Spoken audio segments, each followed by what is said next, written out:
पहिल्या सेकंदात हा पार्लरचा थाट आणि दुसऱ्या सेकंदात हा सँडविचचा घाट. तर चला बघूया आजचा व्लॉग.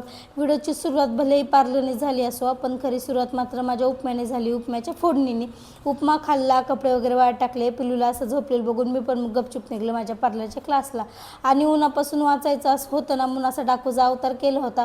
रिक्षा पकडून मी निघाले माझ्या पार्लरच्या क्लासला. इथे आले मी एकदम फॉर्ममध्येच असते. तसंच आज मस्त असा फर्स्ट हेअरकट केला आणि थ्रेडिंग करताना समोरच्या डोळ्यातून पाणी कसं आणायचं हे पण भारी टॅलेंट शिकले.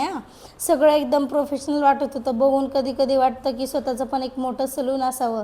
क्लास संपून घरी आले की पिल्लू तर जागीच होती. मग काय तिच्यासोबत थोडीशी मस्ती केली.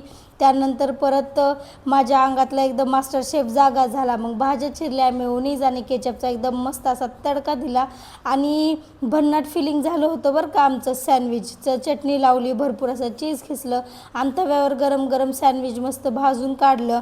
भाजून एकदम छान झालं होतं आणि एकदम क्रिस्पी झाले. स्वतःच्या हाताने बनवायचं आणि स्वतःच खाऊन म्हणायचं एक नंबर, असे ॲक्शन करायची.